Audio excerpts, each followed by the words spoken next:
pop co-parent, the only unsinkable podcast.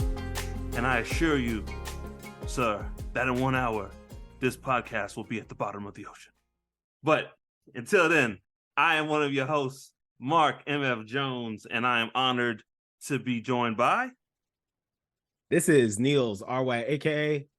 And I know that my heart will go on.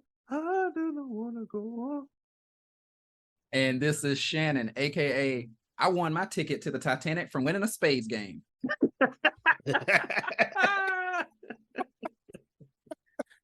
Oh, big joker. I'm going on the Titanic. Big joker. Were there any black people on the Titanic? Yo, I was gonna bring that up. We can save it. Ladies and gentlemen, if you haven't figured out yet, we're gonna talk about today the box office smash of 1997, the Titanic. And the reason why we got here is, as you all know, in the news, a group of rich explorers made their way down to the Titanic, and there was a issue with the cockpit pressure of the submarine, and unfortunately they all perished. They all died. There was an implosion. It is presumed that they have perished. I don't think they've found anything yet. Oh, I thought they found okay. I thought they found wreckage. I guess not. But yeah, so it was a big story. You've seen the memes, you've seen the news, the Reddit forums, the conspiracies, the back and forth. Should you be making fun of this? Blah, blah, blah. Other people are like, screw the rich, eat them. They shouldn't have been down there. Basically, all black and Latin people were like, they shouldn't have been down there in the first place. Unity. Unity. Shouldn't have been down there in the first place. God wanted you to be down there. You've had gills. But terrible. But we got to talking, and we're like, hey, well, the Titanic's 25 years old this year, so why don't we talk about that on our show? So we decided, and we went and watched that 3-hour movie again, just for you guys, because we love you. But before we get started, Nels got a little bit of history for us. Take it away, Nels. Real quick, my amazing wife Shamel helped me understand this. She was like, the rich people, this is their version of going to a museum. She's like, they're just they're just going to visit an underwater museum. I was like, you know what? Wow. That really helps it bring it home to you. When you're rich, the world is your museum. You just... You're like, I want to see, you remember that boat that they talk about? Yeah.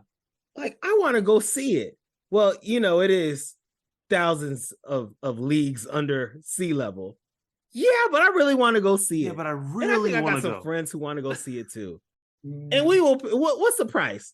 Oh, didn't James do it? Because they probably call him James. Yeah, they don't call him James Cameron. They probably call him James. James do it. If James can do it, I can do it. Anyways, let's go into the history. So, first and foremost, we were reviewing the movie called Titanic. It's a 1997 movie. Mark shared where it is still in its 25 years of celebration. It is written, directed by the James Cameron. James Cameron. You all have probably heard of James Cameron, but as a reminder, we've had some previous episodes where we discussed James Cameron, including the Avatar 2 episode. Avatar. No. The one where the previous episode, I went in about how Avatar Way of Water was going to be trash, and then I had to quickly apologize to Mr. James Cameron for never making a bad movie, as he has continued to do so. Whatever. This includes Kate Winslet. I think this was like the premiere, at least how the world was introduced to Kate Winslet. Leonardo DiCaprio, Billy Zane, arguably in one of his best acting roles ever, Kathy Bates, and Victor Newman from The Young and the Restless. I don't know if y'all remember. Wait, Victor. What part does he play? Victor was like okay, so I don't know what the actor's actual real name is. I only know him from Young and the Restless, and it's Victor. He's just the old suave. He might be Hispanic and he might be British or a combination of the two, but he's just Google Victor, like Victor Young and the Restless, and you'll know exactly who I'm talking about. Wait, who is he in this movie though? I think he's like named John James the Fourth. He's a rich hottie toddy person that was like introduced to Rose when her and her mom were walking. Okay. He's in there But for like also- 2 scenes. But also, how could we forget? Star-studded cast. You forgot Ian Graffudd, also known from CW, can be found on CW Seed. I think that's like a app or whatever, but CW's own show, The Forever. But also we know him as Yes, I know who you're Mr. talking Fantastic / Reed Richards. Yo, that's who that dude Yes, was. Mr. That's who that, Fantastic, bruh. And he was. I looked up the credits and stuff. He was known as Fifth Officer. Like, that was his name. Yo, That was his Shannon, name? thank We never got They his name. couldn't even get the real person's name. The fifth officer. Just a fifth officer. But I yes, was watching Ian the movie Graffudd, this Mr. time, and Fantastic. he was eating me alive because he was the dude when they went to look for survivors. Yeah, right? who had Yeah. a flashlight and was like, find the people. Find him. Mind Yeah. your oars, gentlemen. Mind your oars. But yo, hey, Billy. No. Sorry, I got it. No, we're gonna talk about it. I gotta say it because this is one of the lines that echoed in history. Is anyone alive out there? Like, you remember the lines from Titanic? That's one of the lines. I think that was a trailer out line. there? I think it was in the trailer. Is anyone alive out there? Yes, We were too he late. is the hero, one of the heroes in the movie, and he few years later became Mr. Fantastic. My God, we were too Amazing. late. No, hey yo, fellas, another cast that I didn't recognize till I just watched it this most recent time. Billy Zane's like bodyguard dude. Yeah, That is the professor, the TCRI professor from Secret of the Ooze that makes Toka and Razor. When he's like, they're not stupid, they're infants. Okay, they're stupid infants. That is that dude. oh my God, it is. It is. Shredder kidnapped him and Yes. make him make the fake versions of Bebop and Rocksteady. They all stupid. It is. Wow. I was like, I know I'm not supposed to like this guy, but something about him, I Something feel like just- there's a memory in there about me liking this guy. And it was because he was held captive by Shredder, an evil, horrendous villain, a nuisance in the city of New York. Oh man. Rokosaki. Star-studded cast. Anyways, so that's some of the cast. The budget for Titanic was $200 million, which was pretty lofty back in. It's lofty now. It's lofty now, yeah, but it was very lofty in 1997. And he still had to do stuff because, like, he had to work around the finances. But that's James Cameron being James Cameron. We can talk a bit about James Cameron being ridiculous. But while it cost $200 million to make the Titanic, it currently has made over $2.2 billion. One movie Golly. with no prequel or sequel has made $2.2 billion. And at the time, it was the highest grossing movie of all time. And I think the only thing that what beat the Titanic eventually was Avatar. Cameron's other movie. James Cameron classic. So that's a bit about the film. But for those who do not know, the Titanic was an actual ship. It originally was going to sail from Southampton, England to New York City. The voyage was on April 15th, 1912. And unfortunately, over 60% of the passengers passed away. It was 1,500 people. 1,500 people. Like, it was one of the most traumatic deaths at the time in the world. It made headline news. There have been 2 movies before the Titanic about the voyage of the Titanic.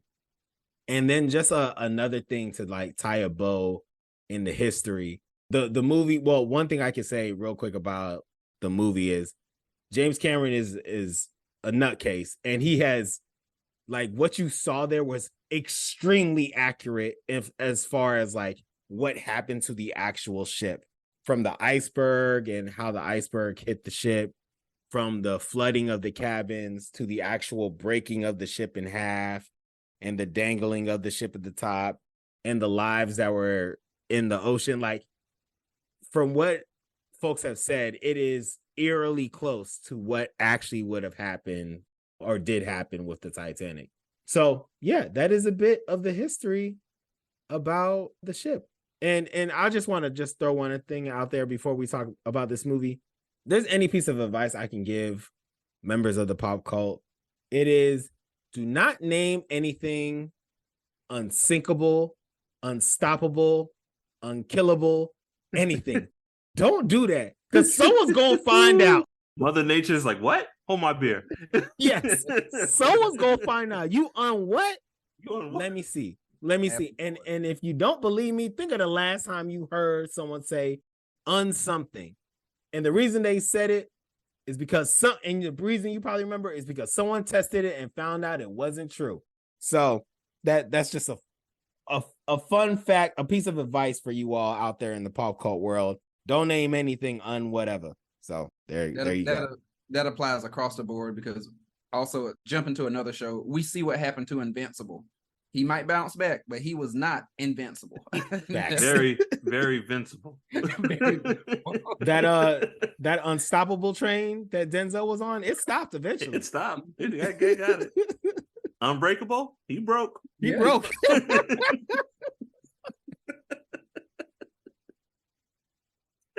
Oh God. Yes. Oh, okay. So where do you want to start first now? Can we just talk about James Cameron for a bit? Man, all right. How much time you got? So like I think I told both of y'all this before we started recording. This is what pisses me off about James Cameron. I did not want to watch Titanic. We're doing this for y'all, Pop Cult. Like, I did not want to watch it. I wasn't in the mood to watch Titanic. I've seen Titanic probably like 2 times before this most recent viewing. This was, I don't think anymore, but this was my older sister's favorite movie.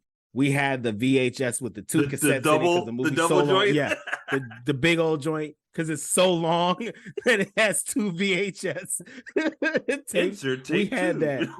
like I remember unheard of at that time. Yes, seriously, there weren't that many movies that had the 2 cassette tape. Malcolm X and Titanic. Those are the only 2 I remember. The only other things that were like double whatever, it was like the Final Fantasy games and like Tupac albums. Like that was it. Yes. Like nothing else was double anything.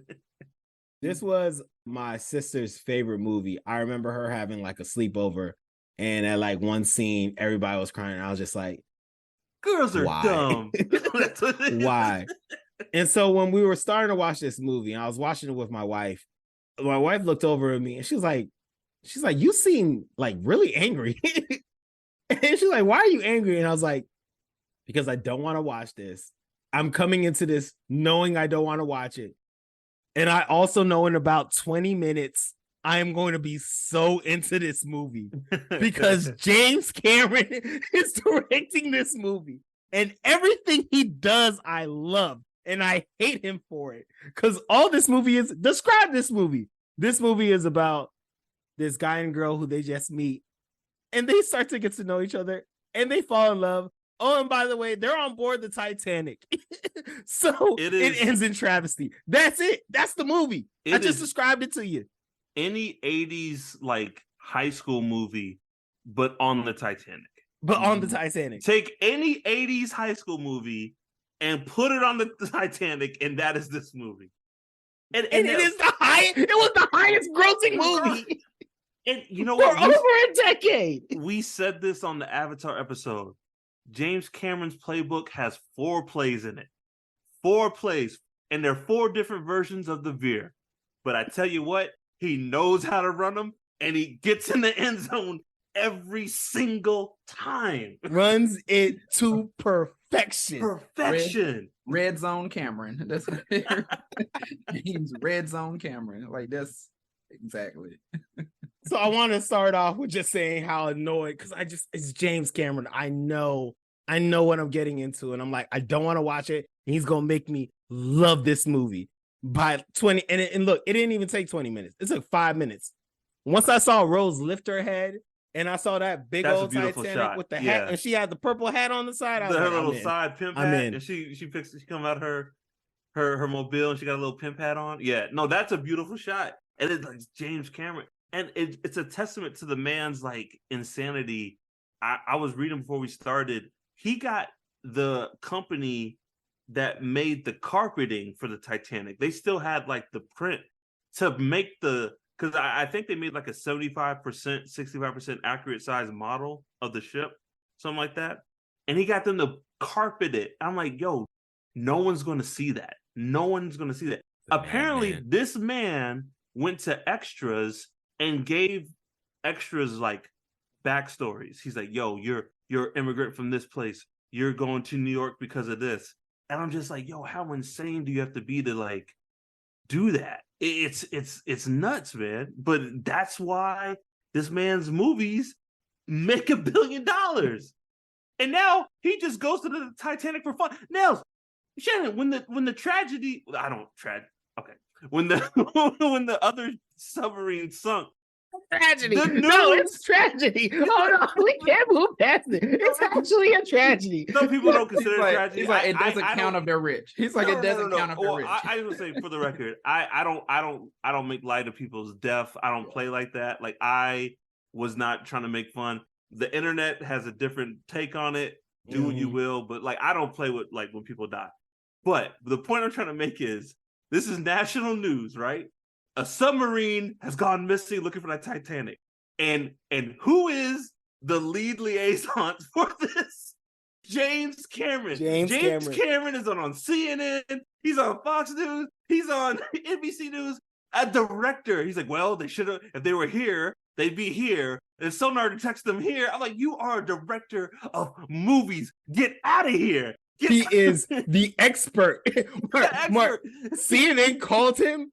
He was in the interview, and he sounded more knowledgeable than anyone else on this topic. I'm like, yo, where's the scientist, dog? Where's the dude in the white coat with the chart? Like, based on radar dings, they should be here. No, director of True Lies, James Cameron. He's like, well, in my experience, yo, get out of here. That's like we're in the darkest timeline, yo. It's like with the 9/11 thing. It's like, I gotta hear from Ja Rule. What is Ja Rule's thoughts on this?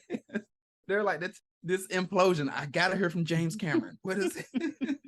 James Cameron built technology to make this movie possible.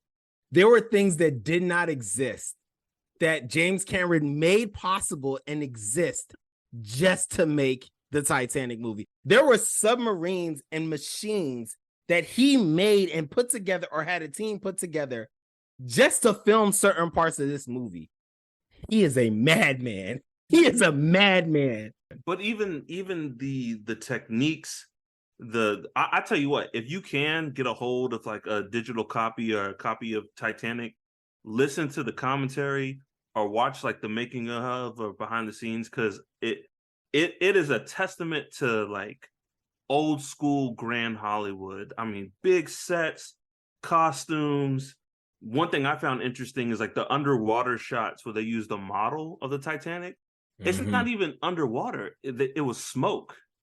They did it with smoke because the water is too hard to film in. So they filled up a room with smoke with the Titanic model, and then came in with, the camera to film that. And then the not the visual effects people, but yeah, the visual effects. They said if you look at the movie, not one digital effect repeats itself, right? So if you see something that's like CGI, the next shot will be a model. And then if you see a model, the next shot will be CGI or real, because they want your mind to keep guessing. And that's like the whole thing with CGI. When everything's CGI, nothing matters because your mind knows it's not real. But they essentially keep your mind guessing. Oh, is that a matte painting? Is that a model? Or is that CGI? So you can't keep up, and you're just enthralled in what's happening. Could you imagine working for James Cameron? Oh, it's a nightmare. I've heard, like, have you not heard the stories?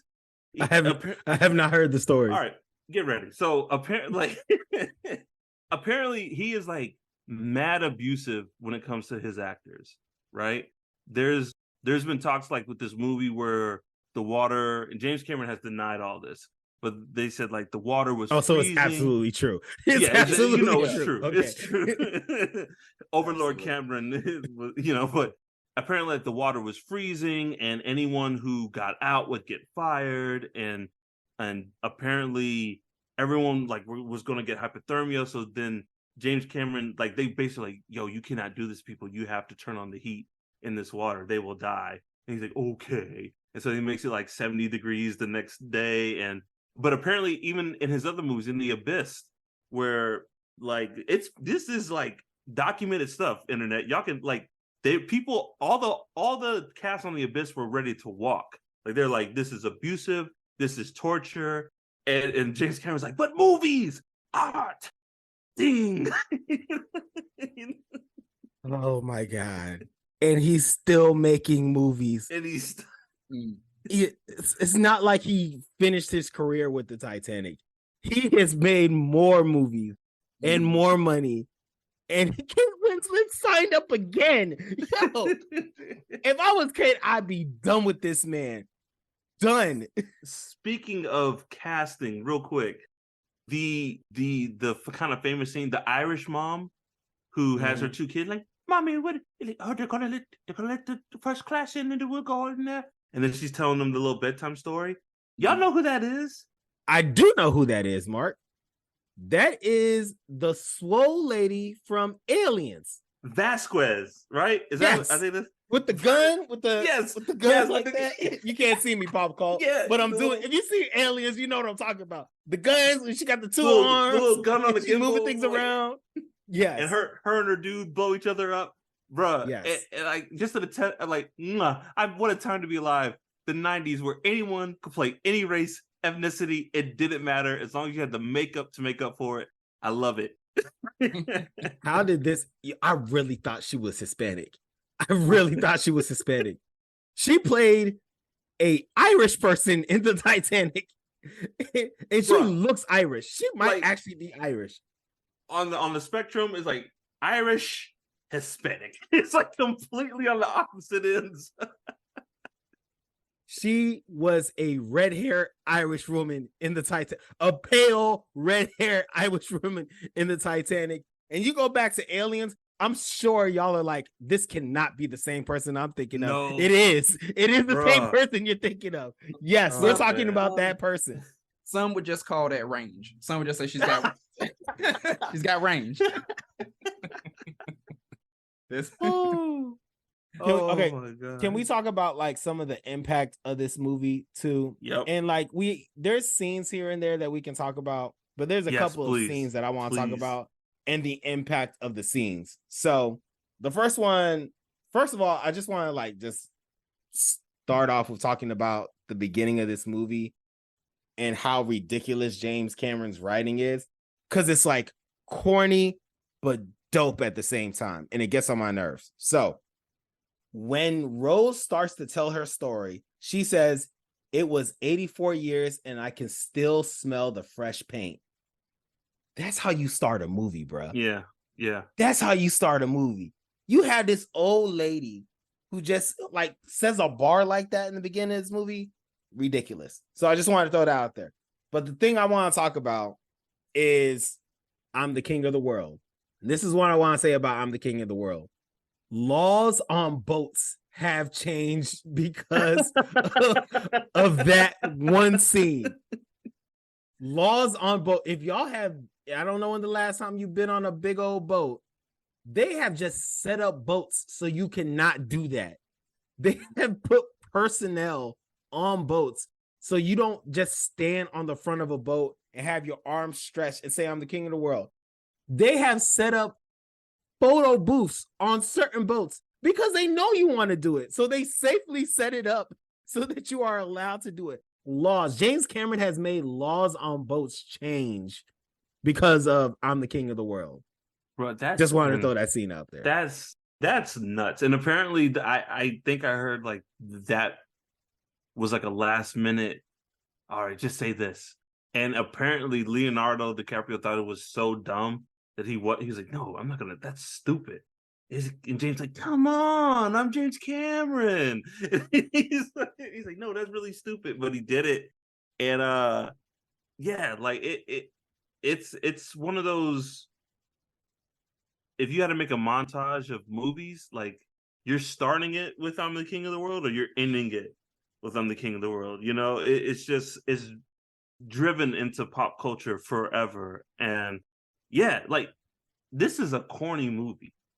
It's Very, mad corny, but very, if it is not compelling and, very, and just just like get you like so I was forced to see this movie the first time I saw it. My mom took my brother and I to go see it, right?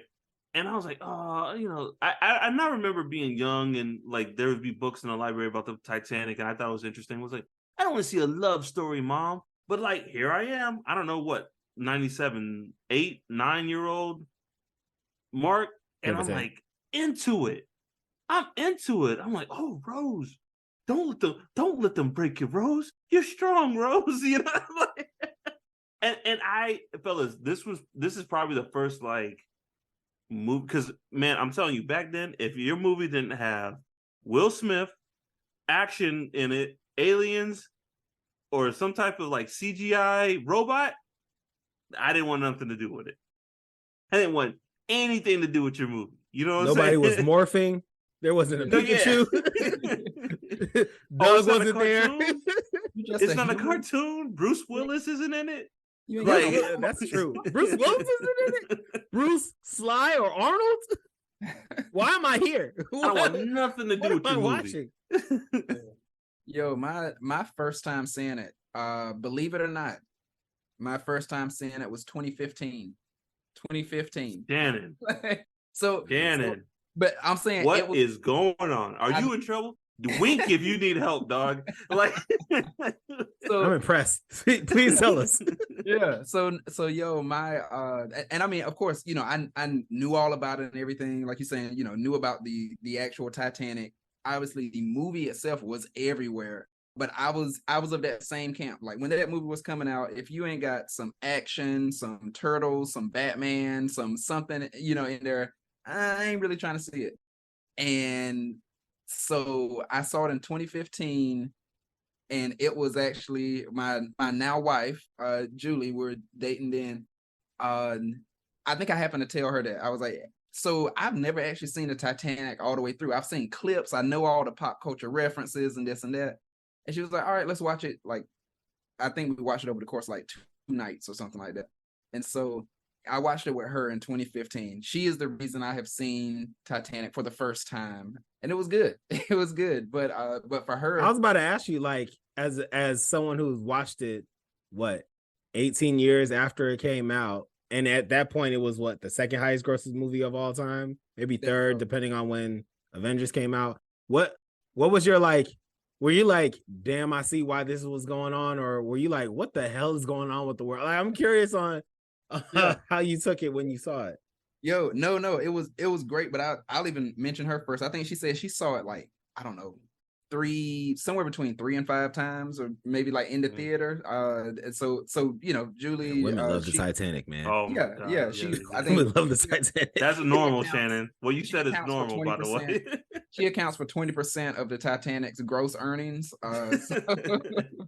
But speaking of that, real quick though, I'm like, that's how it worked. Like, I think, especially during that time with like a lot of like the teen girls, like when it first came out, I'm like, it got the teen girls to the theaters. Yep.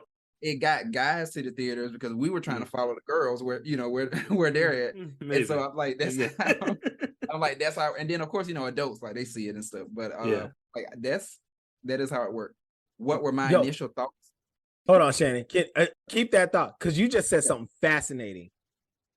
Mind you, so this is like, I mean, we will talk about the components of what this movie is, but like, women were watching this movie because it's a romance movie and Leonardo DiCaprio.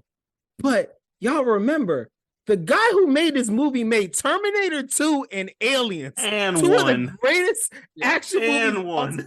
It's one of the greatest action movies of all time. So guys could have just been coming like, he's going to film one of the biggest disaster boat movies ever. Sign me up. Without even knowing that there is a romance movie all embedded in this movie. So like, okay, sorry. I just wanted to throw that out there. Okay, Shannon. Your thoughts. No. Absolutely. So yeah, what was it? The initial thoughts or whatever, like seeing it. One, I'm gonna say this, and we'll get at this at some point. I did ask the question, what is it that makes this movie it? You know what I mean? And some of the things, because I mean, yes, we see it is a great story, but it is like, what is the it? And I'll say, of course, when I first watched it, I thought it was great. I loved the scenic shots. I also have an answer. I got an answer for it. Was it that? Well, I'll say that I'll throw this one in here and then go ahead, run with it. Part of my thought, I think, is a combination of the teen boy thing during that time, because during that time, Leonardo DiCaprio, Jonathan Taylor Thomas, and what is his name? Evan Sawa. Yeah, Sawa. I feel like they were running the world. Like I feel like if you had one of them, great. But I feel like it was like that. So like the teen boy thing, and then the romance story. And fun fact: Black women love Jonathan Taylor Thomas. Yeah, I know white women love them too, but Black women love them some JTT. Some JTT? Yes, I don't understand why. I don't know why him and why Black women in particular. But go ahead and ask a sister if they like Jonathan Taylor Thomas. The answer is a resounding yes. That's a fun fact for y'all. JTT. Hey, Shayna, I think I got an answer for you. One, you are absolutely right. Like, I remember I went to like summer camp, and I just remember girls having like teen magazines, and they were just pictures and covers of Leonardo DiCaprio. And they said, "Oh, Leo." And I want to ask y'all a question about Leo after this, but so yeah, he was a big factor for a lot of this movie's box office. I also think the 1997 American viewing public is very different than today's. Titanic would not be the big grossing movie that it is today. And when I watched this movie, I was like, man, we were just such a, like, I don't want to use the word gullible, but maybe that's the right word. We're like, wow, look at this. Man, if you're poor and if you're charming, life is just an adventure. Man, like the 97 American public viewing was just like, wow, oh, isn't that just swell? She's gonna leave her mom, and even though her fiance is crazy, her $1 billion in 1912 estate to be with this poor white Aladdin. Wow, beautiful, just fantastic. Mark, she said in one of the opening lines that while people thought this was a cruise line, it felt like she was a slave going back to America in chains. Yes. And we accepted it. Like, man, powerful. That's this rich white woman saying you go, she girl. felt like a slave going back to America in chains on a boat. And we're like, ooh, great dialogue, James Cameron. Riveting, Rose. Yo, when I heard that line, like because I watched it, within the last day or so. When I heard that line again, I was like, I know she did not say what I thought she said. And I'm like, I'm not even going to play it back to be like, let me get clarity. I know she did not say what I thought she said. Keep going. You're like, I refuse. You guys, you got to understand something. Shout out to this podcast I recommend is History of the 90s. The 90s was a very amazing time. It was a time of excess, like America number one. Like we were running things, we were doing things. Bill Clinton playing saxophone in the White House. It was all right. It was all right. It was a great time. Hulk Hogan was running around with the American flag, and we loved it. We're like, yes, America. He represented America. Michael Jordan, big, swole, blonde hair, and the American flag. So it was cocaine just and steroids. The viewing public's like conscious was just right for this movie. This movie came out at the right time, at the right place. It would not be taken not well, but it wouldn't be taken with the same type of affection now as it did back then. Yeah, I hear you. And here's my thing. I think this is why. I think y'all are both right. I think part of why this movie is so fascinating is it is a romance movie and a thriller and a disaster movie all in one, but not at the same time. The first part of the movie is a romance movie, and then it becomes a thriller, and then it is a full-blown disaster movie. So it is 3 movies in one. And low-key, it kind of matches with the hours. It's a 3-hour movie, but like the first hour is like straight up. Mark, you said it perfectly. It's an 80s romance movie through and through. And then that middle part is drama and like suspense, but like it's a thriller. It's a thriller. Like that's what it is. You're like, there's a monster, and the monster is the water creeping up on the boat, and you're just slowly seeing things happen. Yeah. And then you get Billy Zane with his bodyguard. Territory issues, like ownership issues, going after folks with a gun. The boat is sinking. Like, bruh, she did you a favor, bruh. Like, she's willing to. All right. She's willing. Are we going there, Mark? We're going there. Going there. We're going. And like, yo, Billy Zane's a monster in this movie, so Rose should have been left, right? But let's just say he wasn't, right?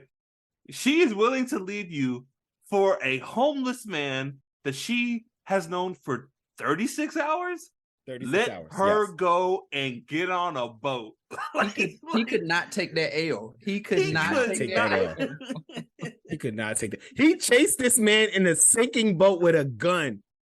He could not take the L. He slipped on a broken statue that collapsed because the sink is boating, got up, grabbed the gun, and continued to chase after him, and only stopped when the gun ran out of bullets. This man has problems. Rose should have left. Should have left a long time ago. Yo, that's so funny. But dude, can we talk just about like Jack and like Rose? I don't know. Do you want to go there yet? Because I want to talk about Rose. I got a lot to say about both of them. But I got a lot to say about Rose. Should we save Rose for the end then? Let's save Rose for the end. Let's talk about Jack. Because I'm gonna go in on Rose. All right. So like I said, like I love like Jack. Leonardo DiCaprio did his thing, but man, I kind of hate this. Looking back on it now, what Hollywood is like. Oh man, if you're poor and you just like grit your teeth and come at life with a can-do attitude, it'll be an adventure. Jack's like, he's like, oh yeah, I just sleep under bridges and draw naked French girls, and I found myself on the greatest cruise ship ever, which you find people drinking champagne. And it's like, no, that's not how it works. like that is not. And he is the most charismatic person like on that table. He's like, well, yeah, and these are like billionaires of their time, right? And Jack's like just shooting shit with him, like, yeah. He's like, in reality, he'd be like, what fork do I use? Like, Yo, so there's like two things with that. There's 2 things with that. One, I will say Kathy Bates' character was key. Yeah. She cleaned up Jack. She like sat next to Jack and she was like, Jack, do these things. Yeah. That's one. And then 2, this shows the power of Leonardo DiCaprio's acting. Yes. Like, because like, I don't think, maybe I'll name it. I may not have actually thought he was that good of an actor because he was in that camp that you talked about, Shannon, of like teen heartthrobs. I was like, oh, he just one of the pretty boys. You know what I'm saying? But if anybody else had to do those lines in that space and had to deliver it like that, it would have felt flat. It would have just looked corny. Mm-hmm. It would have been like, oh, he's trying too hard. This isn't authentic. But Leo, like he showed how great he was even back then, how great he was as an actor. Because he took that, which I'm not going to lie, I'm not going to call it crap, but it wasn't a lot to work with. And he turned it into like, okay, I guess the only way I'm going to make it work is I'm going to come in feeling awkward. And then at the end, I'm going to be like, you know what? F it. I'm going to be myself. And it turns out everybody's going to eat out the palm of my hands. Yeah. And he delivered it perfectly in my opinion. I love it because Jack is Aladdin, and he knows how to do everything. He's like, what? I think him and Rose are like in their early 20s, and he has all this like earthly knowledge. Bruh, he's Aladdin so much. Billy Zane calls him a gutter rat. He's like just street rat, gutter rat, street rat, like, gutter rat. James Cameron's like, no one will notice. Gutters no in the streets. And it's like, but he knows how to do everything. Oh, he knows. He said when he first sees Rose, he's like, oh, that water's minus 30 degrees, and when you hit it, it's like knives hitting you, and blah blah. And then you go into hypothermia. I'm like, how do you know? You were a homeless kid in 1912. How do you know everything? Mark, I wrote down, I swear Jack has done this before. This is not his first sunken boat. The way he would articulate, he's like, look, okay, we got to go to this side of the boat. Rose, we have to stay above water as long as possible. I'm like, how do you know this? How do you know all this? And you're not just freaking out. you know what my like after watching so knowledgeable. After watching this, you know what my take on it is? I feel like you said, Nels, Jack has done this before. He's in some weird early 19 turn of the century vanilla sky cult, and he just goes around acting like he's poor with his Italian friend who doesn't know he's poor. And he's like, yeah, I'm just gonna sit on first class and trick another rich high society girl to fall in love with me. And it's like, because make it make sense. This man is a renowned artist, knows Monet by the sight. He's just like, ooh, Monet. It's like what are you kidding me? You live on the street. And I'm not trying to say like people who are homeless can't be intelligent, but it's like, it's a different world, dog. It's 1912 homelessness. Like, this man knows everything. He's from the hood of England. Look, I know some of us haven't seen any other hoods besides U.S. hoods, but let me tell you, 1912 England hood is the equivalent of the plague. That's where plagues come from. You know, Oliver Twist. That's what Jack should be. Oliver Twist. Oh, please, sir. Freaking, he should be working for Scrooge in this Christmas Carol. Yes, working for Cole with those gloves with folks, no fingers. Like, you know those folks in Mary Poppins who are with Dick Van Dyke cleaning the chimney sweeps? That's Leo. That's Jack Dawson. He should look just like that. That is his character. That's who he's playing. Yo, the you mentioned the charisma. Like, that's what gets me too. So I'm sure maybe we've all felt this before. I'm like, I don't know if y'all ever felt this, but to be in a space where you're like even though we're charismatic, you're so like, bruh, I don't belong here right now. So I'm like, that's how Jack was, but like so I had like a thing. There was this event I was working, and I'm doing so.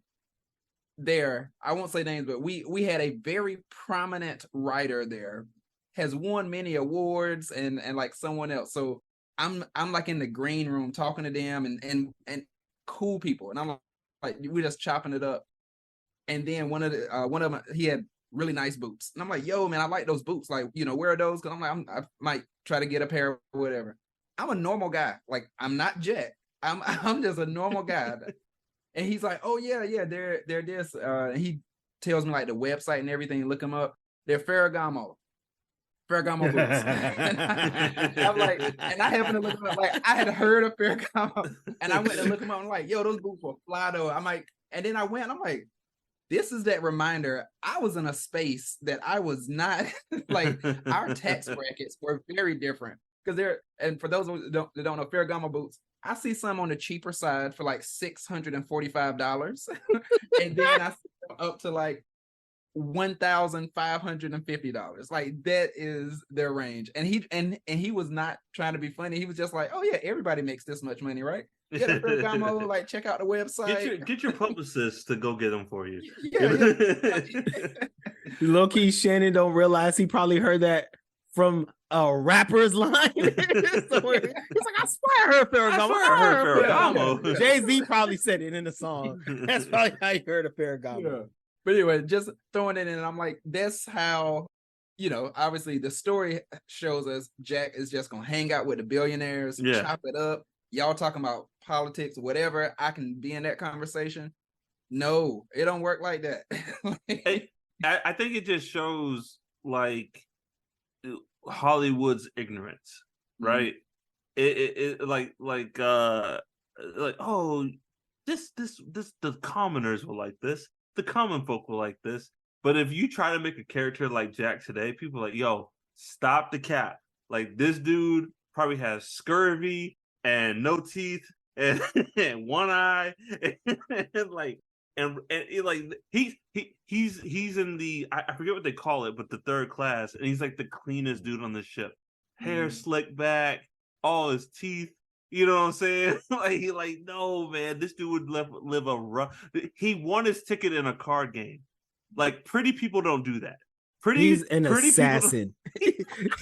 he was meant to kill those rich people. Somebody was supposed to die on that boat, and that iceberg did his job for him. Like, there is no way you look like that and you end up in that boat without some shit going on. Assassin's Creed 6, the Jack Dawson story.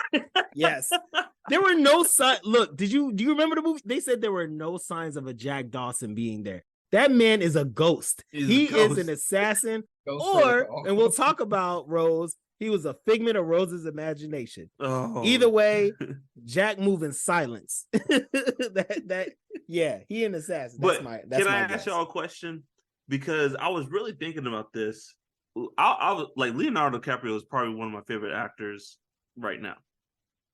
But I remember when this came out, it was like, oh man, he's one of those teen heartthrob, them pretty boys, blah blah blah. But when because I really don't know, when did he become like, yo, this dude's legit?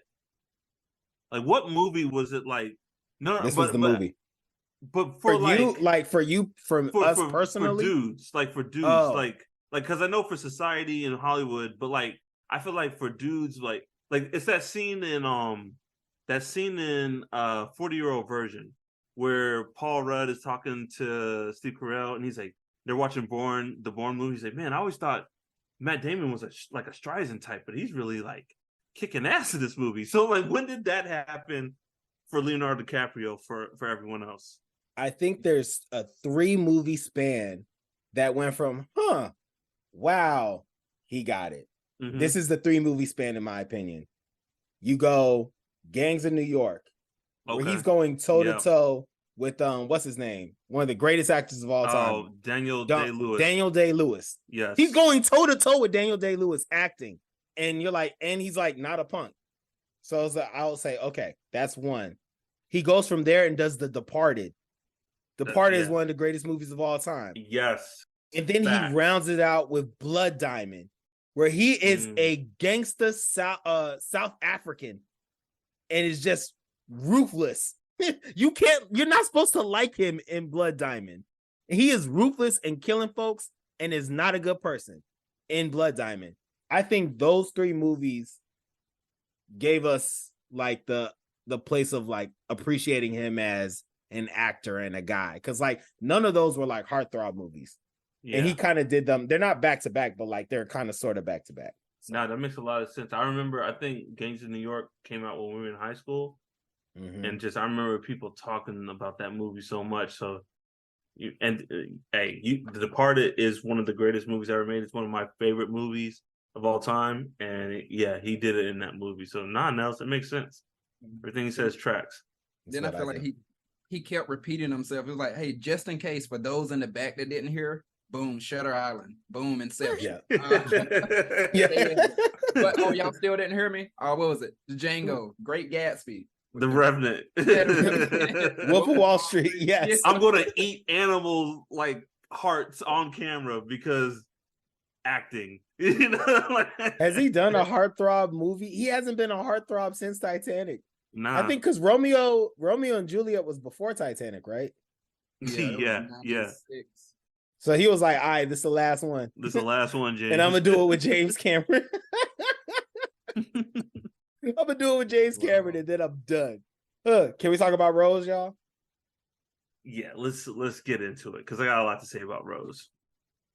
Okay, I'll start. The floor is yours, sir. So there's a couple things about Rose, but the headliner is Rose is toxic as hell. She's trash, dog. Rose is such trash, she should live on Sesame Street with Oscar. She is trash. Please continue. Rose is toxic as hell. She doesn't need Jack. She needs therapy. All right. She doesn't need Jack. She needs therapy. Let's talk about Rose for a second. Actually, and you know what? I'll summarize my thoughts on Rose from 1997 to now. And this is specifically about her jumping back on the boat, because that is one of the things that people have been talking about with Titanic is Rose jumping back on the boat. Twice. Had 2 times to get on a lifeboat. In 97, when I saw her jump back on the boat the first time, I was like, Rose is dumb. Rose is dumb. Even Jack. Rose is dumb. Even Jack's like, you're stupid. You're so stupid, Rose. And I left it at that. And I had been saying that from 97 up until now. But 2023, Niels looks at it differently. As an adult, I get it.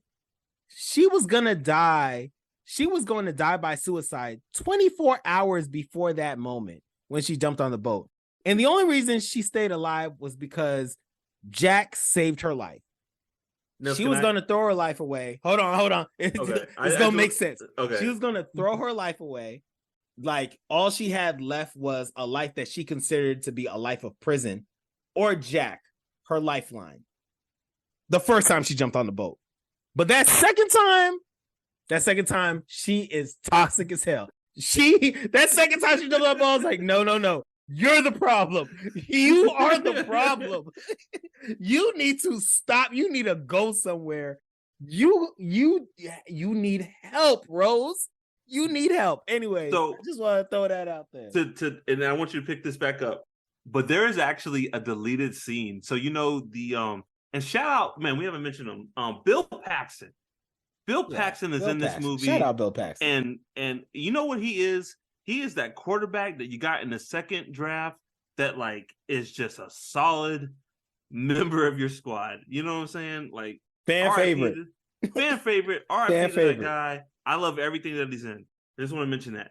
But in this movie, there's that guy with the long hair who's like Bill Paxton's friend or whatever. And he thinks Rose is a liar. Yep. It's so funny you mention this, Nels. There is a deleted scene where when Rose said she was gonna like jump off the Titanic, and they cut back to the present day, and that dude's like, he's laughing. He's like calculating. He's like, you were gonna commit suicide on the Titanic? Just wait 2 more days.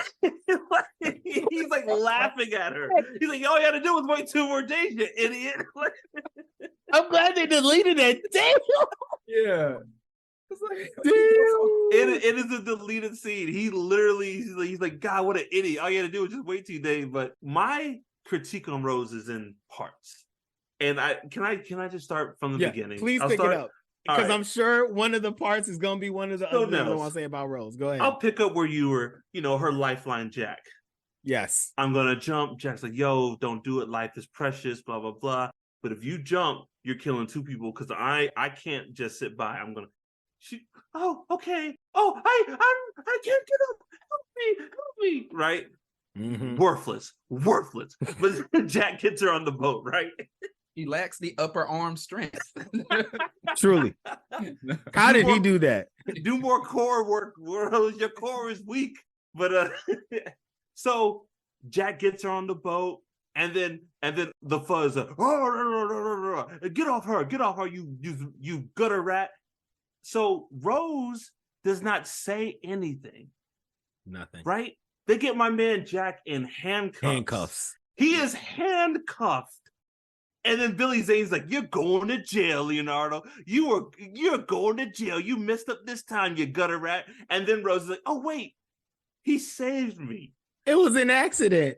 Like, what are you waiting for? They done dried you up, gave you a towel, put this man in handcuffs. You got the police. You got your fiance. You got his right-hand man all circled around you. They are leading this man away, and he's just staring at you like, make a move, Rose. Make a move, Rose. Rose, you are rich. Make a move, Rose. They got the blanket on her.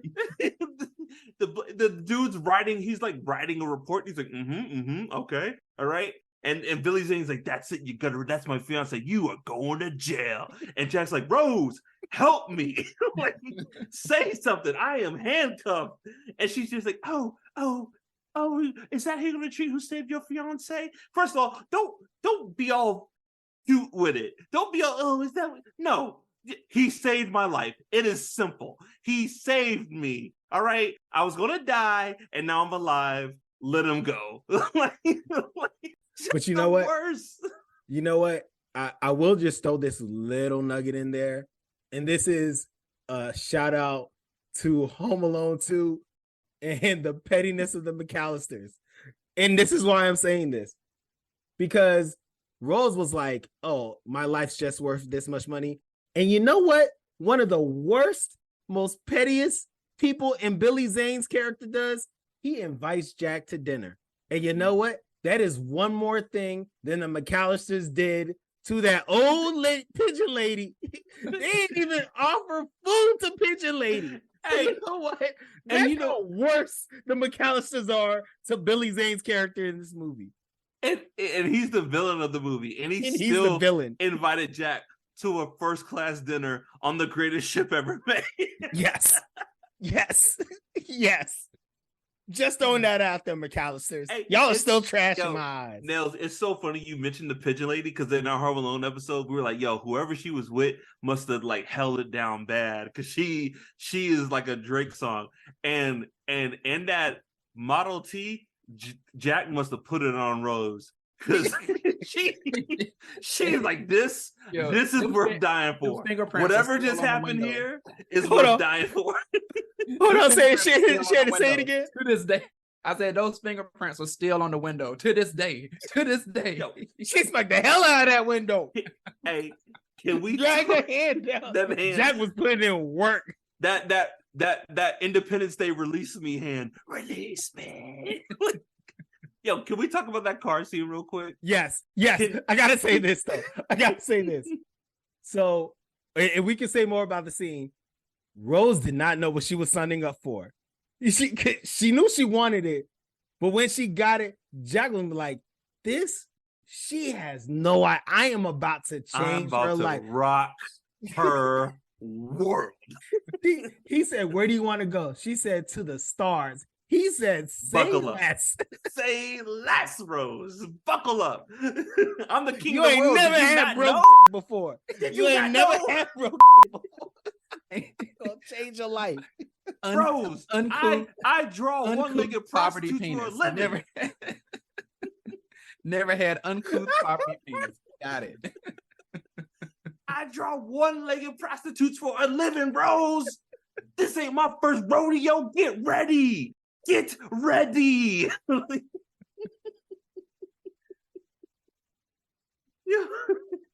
Yo, and can we talk about like it's a tragedy, but thank goodness for the owner of that car. If they made it alive, that they never got to get in that car. That car must. You know how mad he would have been? Stank and cigarettes and perfume, just butt and perfume. There were no towels. So what were they using?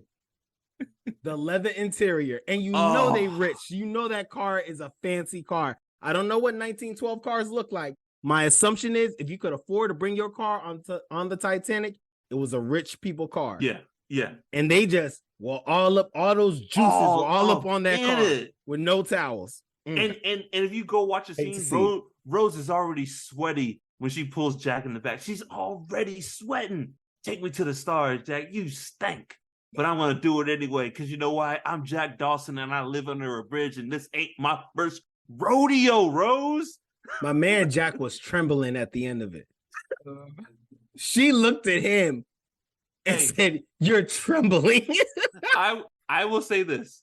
To both Jack and Rose's credit, they have great consent communication because Jack is just looking at her and she's like, "Jack, put your hands on me." And then I was like, "Hey, clap, clap, clap!" Like y'all are toxic everywhere else, but in this small little pristine consent communication, pristine. In this small moment, y'all got it. Y'all really getting it. That should be in health classes across America. Like, this is what consent looks like. But okay, so let me go back. I didn't go back because Rose is just, this whole movie was just blowing my mind. So, and again, it's Hollywood. Like, oh, wouldn't this be fun when she's talking to Jack and she's just being infatuated with him? He's like, you know what we'll do when we get to America, Rose? We'll ride roller coasters and we'll throw up and we'll drink like skunk cheap beer. And she's like, oh my heavens, throw up, Jack. Oh my goodness. And she's just like enthralled. You are rich. You own Monet paintings. Get out of here. Like, you can do that. Like, and you know what? And I'll teach you how to spit. She's like, spit like a man, Jack. It's just like I get it. It's the 1912s, but I feel like any like level-headed person was like, this nigga's crazy. And would just be like, okay, I'll see you later, Jack. This is the only thing that makes sense to me. Besides the fact that Rose is toxic as hell. She's 17 years old and she's talking to Leonardo DiCaprio. She's talking to 18-year-old Leonardo DiCaprio. She don't care what he say. She like, yo, we gonna have a good time, not a long time, on this boat. Ain't that we gonna be out. And then like they go to, you know, they have the dinner or whatever. And then Jack's like, you want to go to a real party? And man, oh man, is Rose just having the time of her life with these poor people. Woo! This is how the commoners live, drinking beer and swinging around. And then the part that gets me in this... That party was turned, though. That party was turned. That party was turned. Where they live. The party was turned, yes. No, the part... Fellas, we come from an era where people partied, right? Dog, we come from an era where when you were walking into the party and people were coming outside of the party just to get air, you knew it was about to be lit. You know what I'm saying? So yes. That was the equivalent of this party, right? So I get it. Rose is having a good time. She's having fun. Yeah, hold on. Mark, you know that was supposed to be a black people party, right? They call it the third class party. I know that was supposed to be a black people party. So let's imagine if everybody there was black. Instead of doing the river dance, they were just doing, you know, the twist. I don't know. But they look, I'm telling you, that was supposed to be a black people party. And he was just showing her another side of the rainbow. I'm telling you, that's all that was supposed to be. But what gets me is like all her infatuation comes from just like things that would make you mad, right? She gets a drink spilled on her. She's like, oh, how charming. Like, you know, like, oh, harumph, what a good time, Jack, right? And then I don't know why this made me so mad, but the dudes are arm wrestling, and she's like, oh, you ruffians, wait till you see this. First of all, let me just say, shout out to ballerinas, the people in ballet. Y'all are like true athletes, and y'all like hone a craft, and y'all are very skilled. But then she, like, this is third class, and Rose is like, look at me on my tippy toes. And everyone's like, wow. Like, just like, and what one lady even like says like Jesus. She's like, go back and listen to it. Yo, that wasn't in the script. That was a real reaction. The hell? What is she doing? What is she doing? And everyone's like, well, good for you, rich lady. Good for you. And you know, Jack was just like, I don't know, y'all. Yeah, hey man, I'm working on something. I'm really in first class. Look, y'all, I'm just working on something. Working on something, y'all. Just, you know, I just met her about 8 hours ago. Yeah, trying to figure Jack's it out. Italian friend. He's like, Jack, hey, this lady, better move with it. I'm sure he still got a couple of approvals. You know, some of the, okay, I see you, nephew. Okay, nephew. But I mean, she talked about like Rose. And I don't want to say, I'm not just bashing on Rose, like the whole like boat in the water thing, or the door in the water. Fellas, I spent time on the ocean. I get it. There's that huge argument, oh, Jack could have gone on there. Yo, no, go in a canoe, fall out of it, and then try to get in it. It doesn't work. You can't just like get on stuff in the water, right? I'm not even talking about that. Can we talk about old Rose? Yes. For a second. Yes. Okay. That's what I want to put my energy in. Now, yes, I want to talk about old Rose. I've been talking a lot. Why don't you take it from here? My thing is, Rose is look. I feel you, Mark. I ain't even talking about the door in the water. It was below degree weather. I can't knock anybody's judgment on what they did there. Period. But old Rose is toxic to the end. The worst. She is the worst. Toxic to the end. And all I'm going to talk about, Mark, you could say more things, but all I'm going to talk about is the Heart of the Sea or Heart of the Diamond, whatever it's called. What's it called? Heart of the Sea? I think it was the Heart of the Sea. This Bill Paxton, who may be a little bit like maybe a little bit obnoxious. Who knows? He's still Bill Paxton through and through. He was a great guy. Who knows how many millions of dollars he has spent for 3 years? Speak on it. For 3 years, he has spent millions of dollars going down to the depths of the Titanic to explore the Titanic. I am almost certain he has spent more money than he will make on the actual diamond that he will find just to preserve history.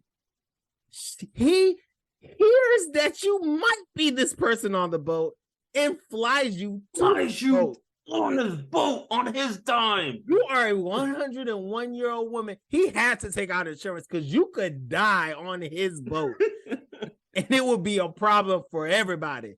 If you die on this boat. You bring all your luggage, all your pictures, everything. That's a whole nother helicopter right there. So that's twice the money. You can't just put luggage on a helicopter. There's weight issues and aerodynamics. You can't do. But she's like, oh, my things.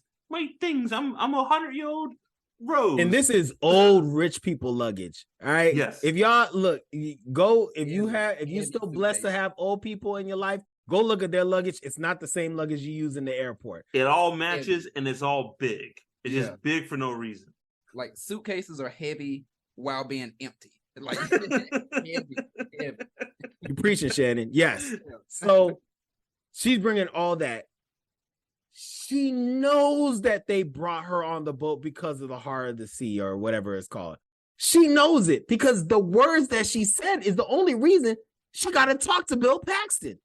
He flies it there, and the first thing he asks about after showing the picture and all that stuff is the Heart of the Sea. Nels, can I chime in for a second? Please.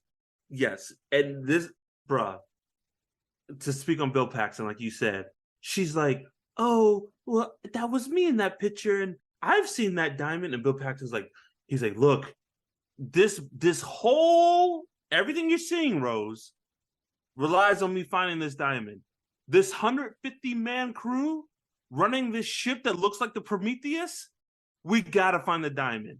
People's families are going to eat if we find this diamond or not. I knowing how this movie ends, and just like, well, let me just tell you a story. Yes. Proceeds to, hold on, Mark. She proceeds to tell a 2-hour story about people that we're not even sure existed. And she tells an entire story about stuff that they already knew. Look, in the world of this movie, The Titanic, nobody knows the Titanic better than the folks in that crew. There's nothing Rose could have told them that they don't already know. There is nothing that Rose could have told that they already know, except for where the diamond is. Bruh, hey, welcome to the SS Prometheus. Come in here and get warm. Do you have the diamond? No. All right. The helicopter will take you back to land. Get your old ass off my boat. Cause I'm mad at old dude. Like, he had the whole computer generated thing, and he was like, "This is exactly how the Titanic IML sunk. Industrial Light and Magic made this 3D model to show your old ass." And you're just, what's a story about a young love and blah blah blah. 2 hours. She tells this story. And then when they wrap up the heartwarming story, and she legit talks about how she's smashing Jack in the car, telling all this stuff, she goes and throws the diamond in the sea and makes that sound. And as I watched it, I was like, Rose, you've never stopped being toxic. You've been toxic your entire 101-year life. You have been toxic. She could have said this to Bill Paxton, me like, thank you for your services. just give me 25%. So my family's good. She could have gave it to her granddaughter. Yo, Somebody could have benefited from this. She go, oh my goodness. So the Heart of the Sea is Heart of the Sea. It's based off of the Hope Diamond. Today, fellas, the Hope Diamond is a 45 karat diamond. It is worth over $250 million. Yeesh. And she throws it in the ocean. First of all, you're 101 years old. You didn't want to give that to your children? Give it to your grandchildren? It boggles my mind. She is toxic as hell. It's in the ocean. Like, Bill Paxton flew you on this boat, and you're just gonna throw it in the ocean. Like, and then she's like, your granddaughter, who's like, looks like she's in the prime of her life.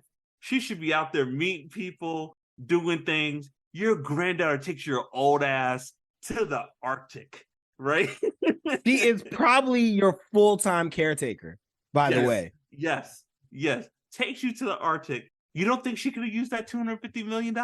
You don't think she has a little startup or family she wants to start? Oh, but no, Rose, good old You don't Rose think she Dawson. wants a life after you die? Which will probably be soon. No offense, but it'll probably be soon. You don't think she want a life? Somewhere within 7 to 15 months. I would. Here's what gets me. Rose had a whole life after Jack. She met someone. She had kids who had grandkids. She's 101 years old. Rose has seen some things. She saw both world wars. She saw a man land on the moon. Martin Luther King. Like, she has seen some things. And Terminator 2. She has seen some things, but just kept this secret. I've never talked about Jack ever since. So wait a minute. Even if, let's say, you were in love with this man and he's from America, you didn't think to like find his family, maybe find a relative. You took his name. You're like, oh, I'm Rose Dawson now because I'm a psychopath. And it's like, yo, find his family. Find it. Like, your son saved my life. I loved him. Maybe they would like to know that Gutter Rat Jack, where he is. Like, and then you meet this man, have a family, and she's like, and I never told anyone about Jack, not even your grandfather. And then What's your granddaughter supposed to feel about that? Yeah. Yo, and then the granddaughter's like, she's like, wow, beautiful. She's like, beautiful, grandma. Way to keep your secrets away from grandma. And I'm definitely like, you could have told him about Jack. Like, of course, yeah, you don't need to brag and be like, oh, he was so good in the back of the car, better than you. But like, you ain't got to do that. But you can be like, hey, yeah, I was in love. Like, when I was about the Titanic, this is the stuff that went down. Yeah, just never mention them.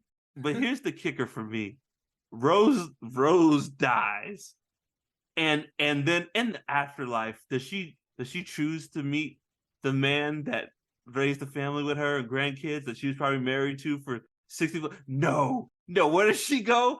Back to the Titanic to Gutter Rat Jack. Like, so, yo, fellas, you're in eternity, afterlife, man. Yo, my wife, she's the most beautiful person. She's 101, and God has told me this is the day that she comes. She's gonna meet me, and man, I can't wait to see her again. And she just walks right past you. Walks right past you. To Gutter Rat Jack. So what she do for 36 hours? Yo, I would be so pissed. I was like, I raised a family with you, Rose. We have grandchildren. And you had $250 million while I worked my ass off in that paint factory, sucking in lead paint. Bruh, She that's lived actually why I'm here now, because of the factory. She was an actress. She did all the things that Jack told her to do. She did the horse riding. She took pictures. She was a model. Yo, she rode the roller coasters. All her pictures when she brings on the Titanic, all her pictures are of her. You don't see the husband? You don't see the grandkids. Like, this is when I went horse riding, and this is when I went to California, and this is like Rose is toxic as hell. Toxic. And if you were like wondering why we said Rose is toxic, rewind for the past 20 minutes. That's why Rose is toxic. All right? Rose is toxic as hell. She's the problem. And you know what? Her making out with Jack on the bridge, if she didn't do that, maybe, just maybe, the guy would have saw the iceberg. Yes. Just yes. maybe. I'll Maybe throw a that in out second there more. too. She the reason the boat sank. She the reason. She's not even a real character, but maybe if she wasn't on the boat. In James Cameron's universe, she might be the reason the Titanic sank. He's like, just maybe. Look at that lovely couple. Oh, I smell good. We don't even know if this is a real story. Rose could have made up everything that happened with her and Jack. She is an actress. She is an old woman. She could be senile. She could be going through dementia. We don't know none of that. She could have just wanted to have a nice little boat ride. Yo, she didn't even contact her mom. I get it. Her mom, but I feel like her mom was a product of her time. Her mom was toxic too. Your mom thinks you died on the worst, human disaster in recorded history at the moment. And she's like, no, I just went to New York and lived my life and saw the Statue of Liberty and became an actress and blah, blah, blah. Like, yo, you are toxic. Here's what I was going to say. Have y'all seen the deleted scene, the alter ending? Bruh, thank God they took this out. This is what happens in the deleted scene. So Rose goes to the boat in her bare feet in -degree weather on a metal deck of a ship. Bullcrap. You're old. You would die as soon as you touch that cold. Anyway, she goes up there. She has the heart of the sea. And then Bill Paxton runs out there. He's like, no, Rose, don't do it. He's like, no. And she's like, I forgot what she says. Some stupid, oh, it already brings pain or some stupid something like that. And Bill Paxton's like, can I just touch it? And she lets him hold it and feel it. And then he lets it go. And then she drops it in the ocean. And I'm like, bullcrap. If I was Bill Paxton, I'd be like, can I just touch it? And she, gotcha, bitch. Yeah, they're getting snatched. See if you can. Run away. Oh my I would have goodness. ran away so fast. I get that old crazy woman off my boat. Oh my goodness. Do you know how mad I would be? Bruh. If you threw that, do it. If I was do it Bill over Paxton, the boat in front of me. Oh, it'd be like, hey, Rose, look, I understand this is emotional time. I brought you to the worst day of your life. But if that diamond goes over the ledge, you should go too. Rose, go get it. Go get it. You threw it. It might have been an accident. It might have been on purpose, but it's your responsibility. Go get it. $250 million. And you're just like, and I hate I hate that sound. I hate that sound. Like it was hot. Like it's too hot to hold. And I do got a question, what did it symbolize? Because are you being I'm giving this, to the sea, to Jack. This symbolizes our love. It goes with you. It's keep because she's toxic, Shannon. That is the answer. Because she's toxic. She's like, what is one more thing I could do to really just throw it in there that I'm toxic? How do I screw all these guys on this ship's life? She's like, oh, it's 1997 and interest rates are 1%. And gas is 80 cents a gallon. Bye. Yo, I'll say there was no reason for her to do that. No, it symbolized nothing.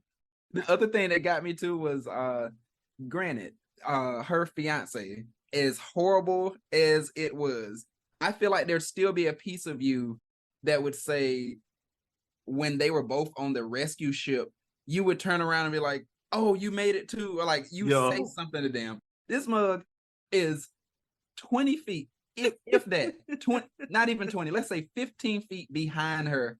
And she's like, let me just have this cover over my head. I'm not even going to look at him. Use him, Rose. Use him.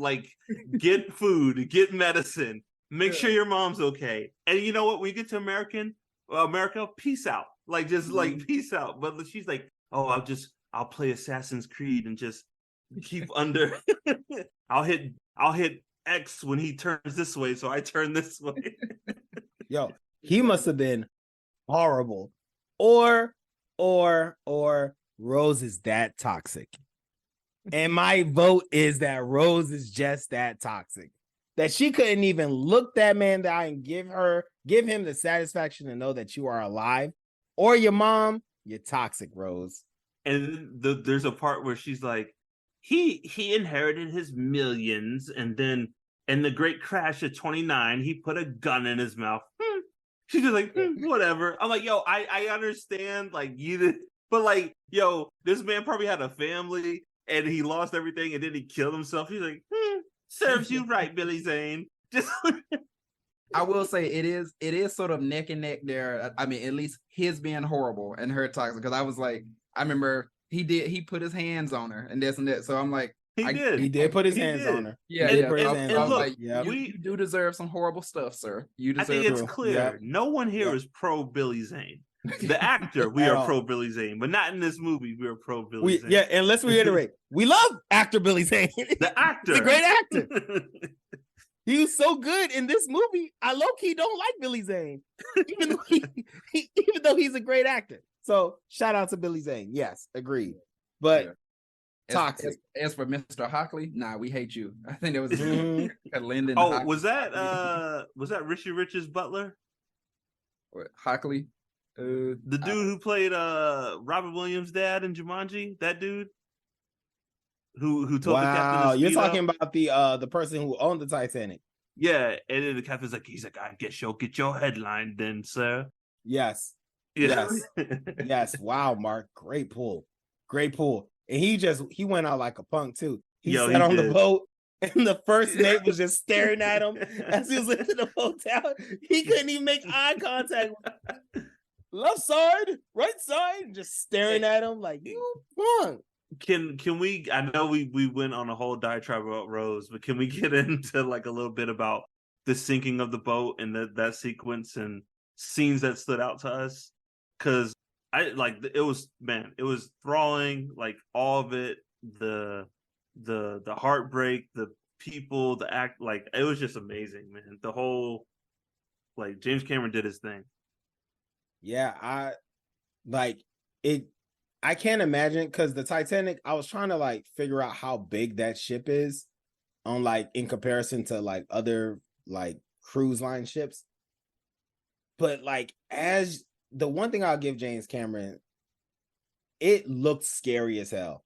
Yeah. Like, it looked frightening. Every aspect of that ship sinking, from being in the lower decks and seeing the water rush in, the little kid who was crying, who Jack picked up and was running, you saw the water crash behind them, to like when you're going up in the deck and you're just seeing this entire, like, I don't know how he filmed it, but like everything looked like it was leaning.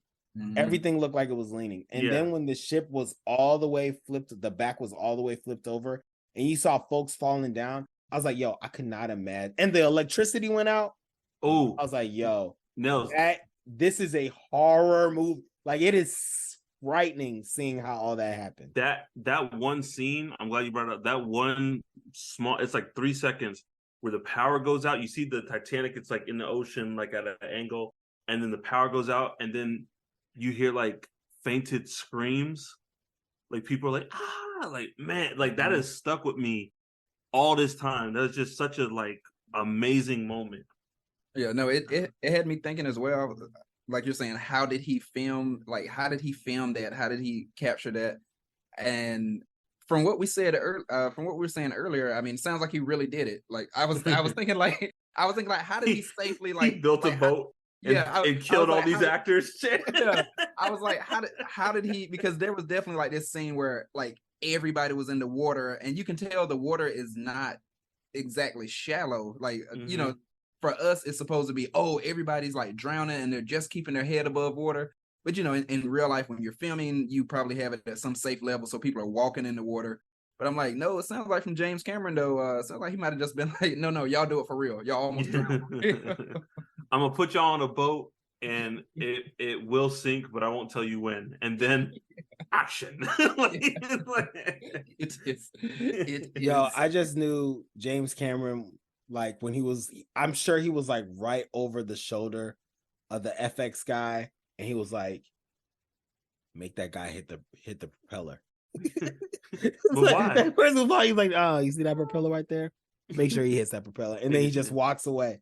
But what a man, like that scene, what an impactful scene, because it's CGI and it looks a little dated from today's standards, but it still holds up really well. But just he's screaming and then gunk, and just even the gunk, you hear like the weight and then the scream stop.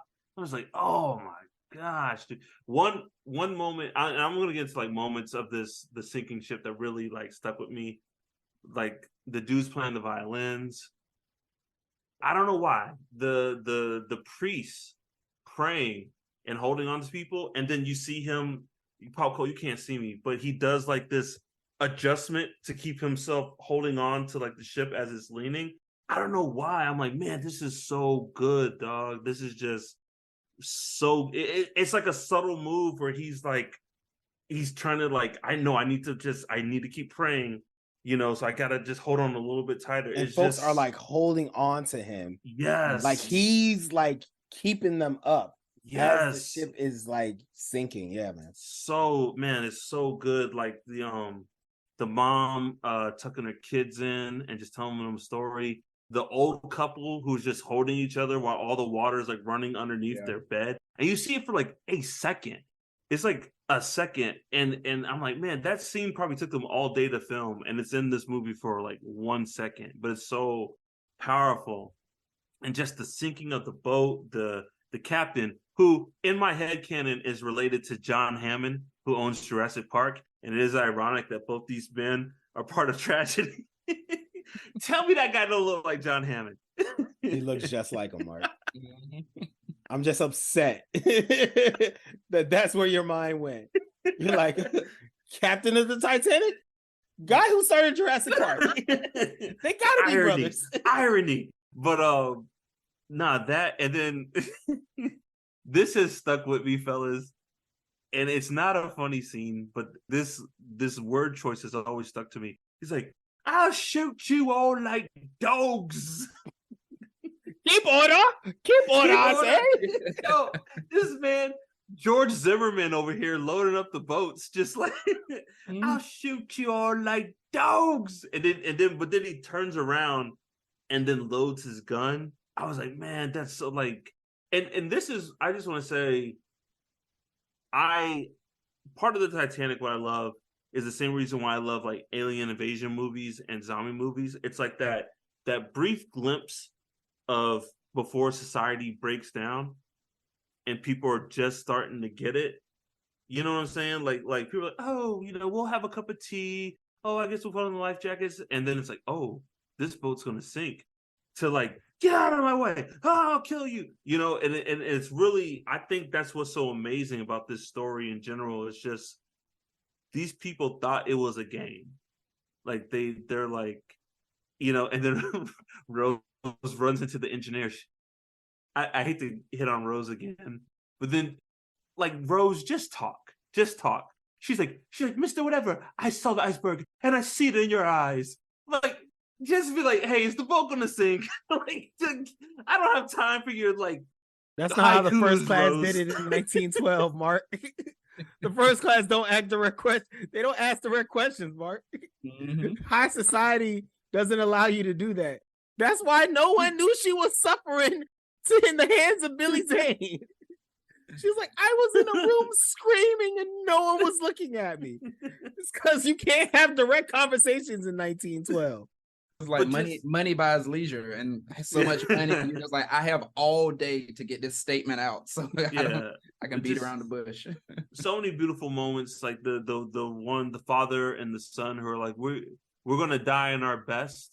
I don't know why, like that stuck with me. Like, it's just like, if we're going out, we're gonna be like gentlemen, and I think that's the key to this. It was so many different stories. Like, Jack and Rose are the focus. And real quick, can we say that Jack and Rose, they're like the Forrest Gump of the Titanic? every major event that ever happened on the Titanic, like they were there for. They were there for the iceberg. They're down in the gutters, like they're on the back of the boat.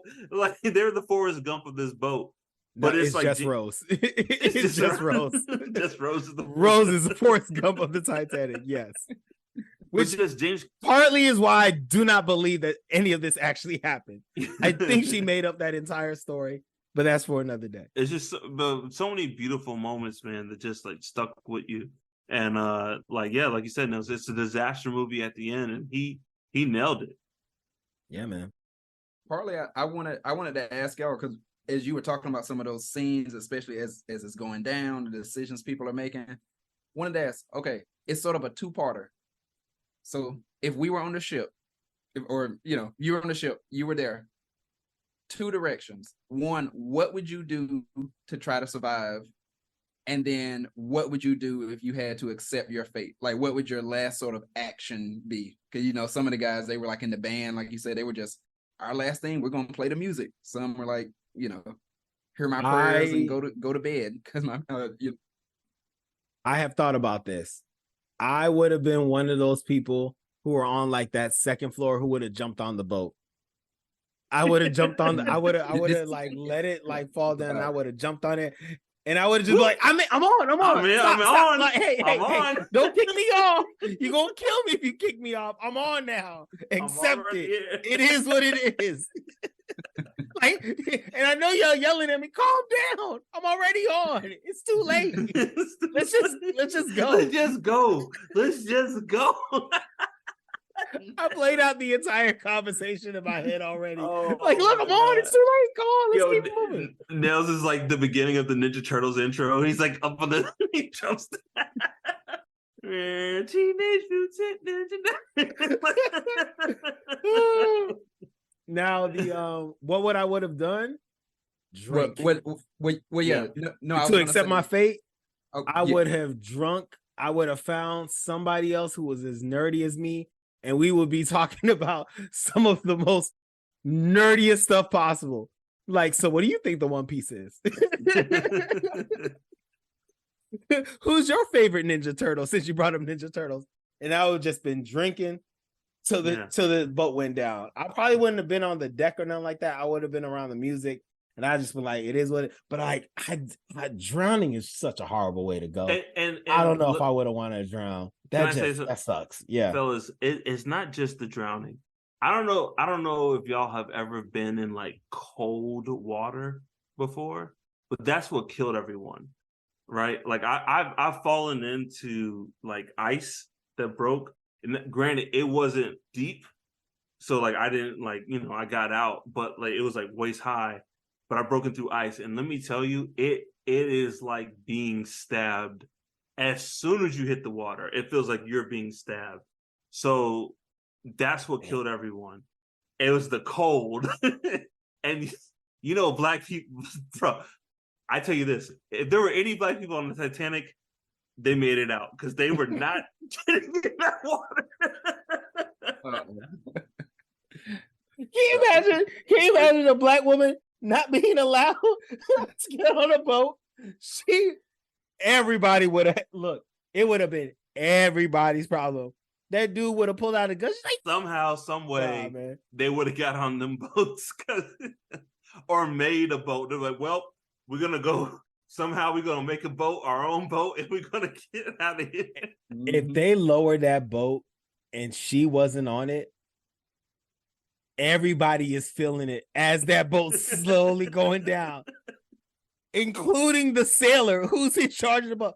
So you think you a man and you ain't gonna let me on the boat, and you just ain't.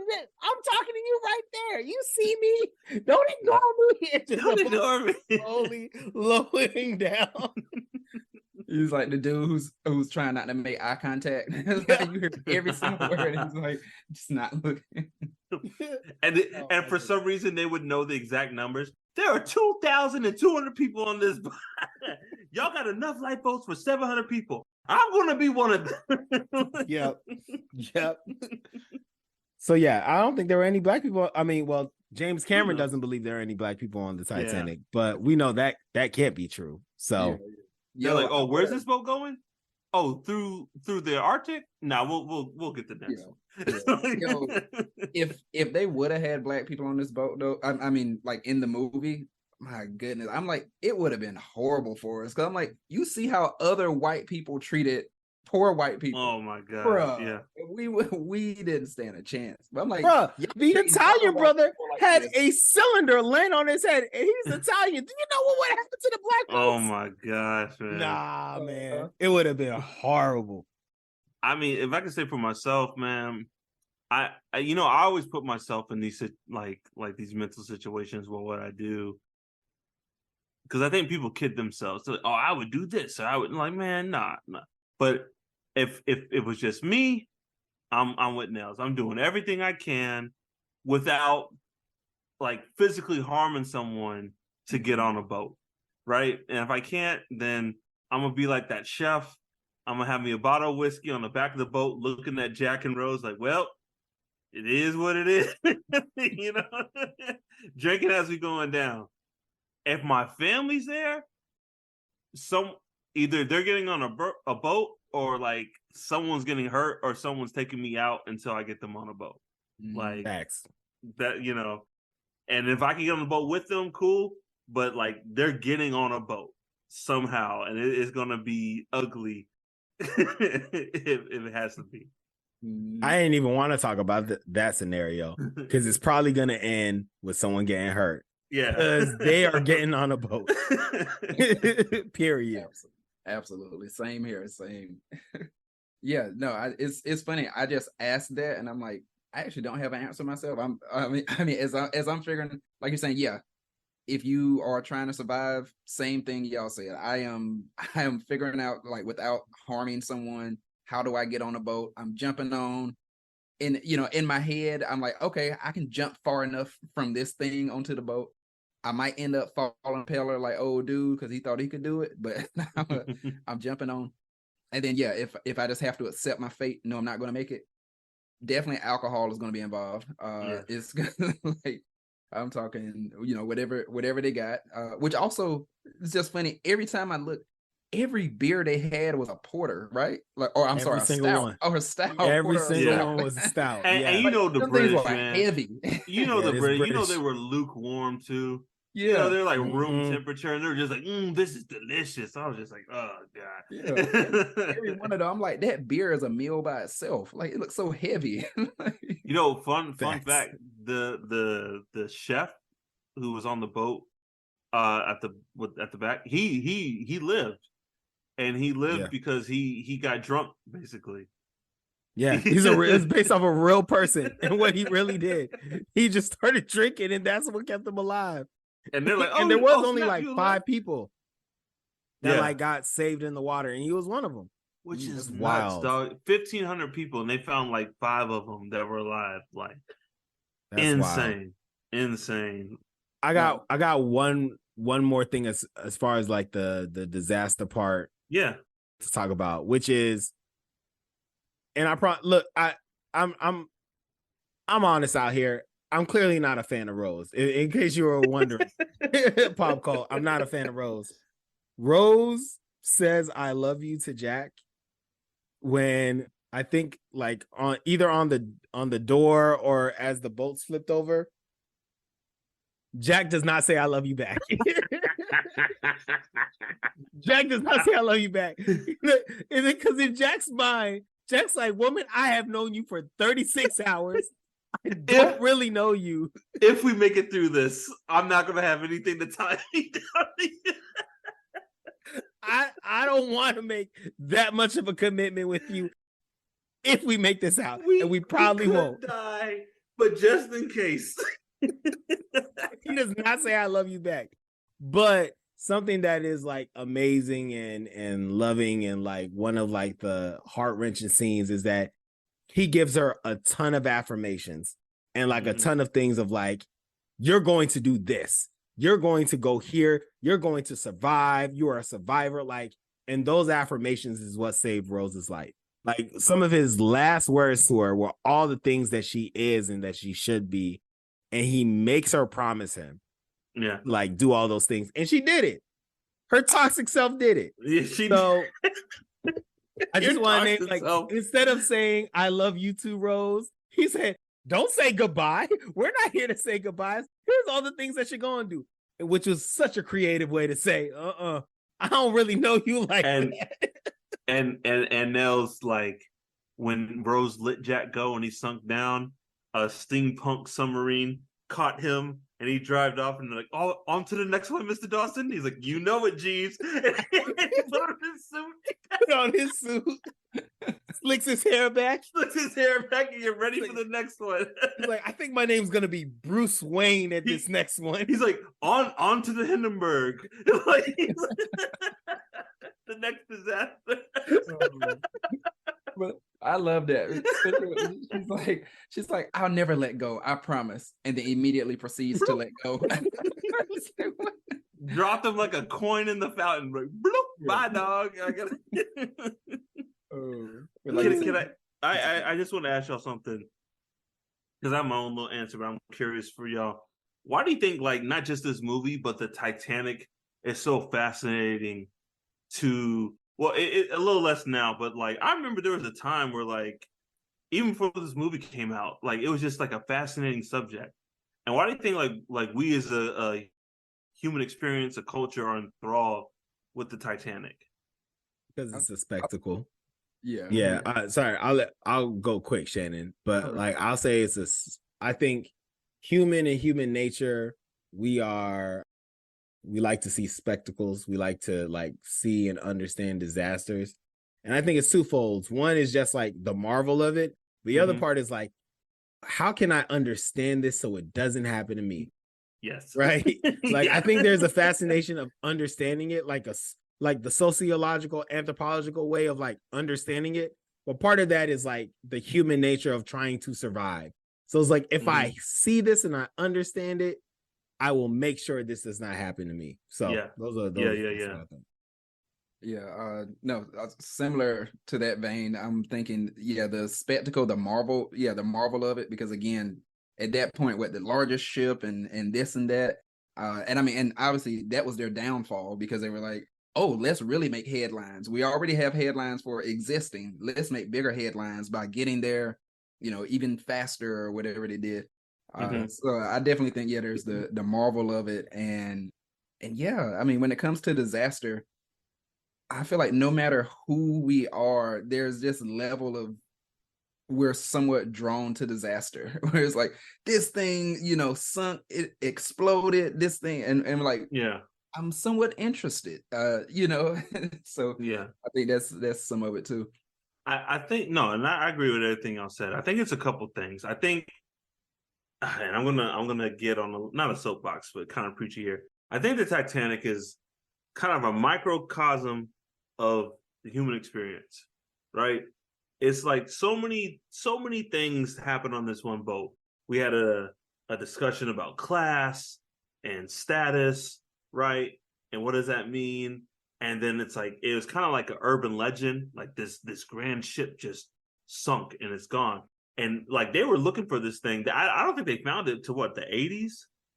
Something like that? It took a long time for them to find it. And so, like, they're like, where is it? It's gone. No one knows where it is. Did aliens take it? Whatever. So I think it's like that folklore of it.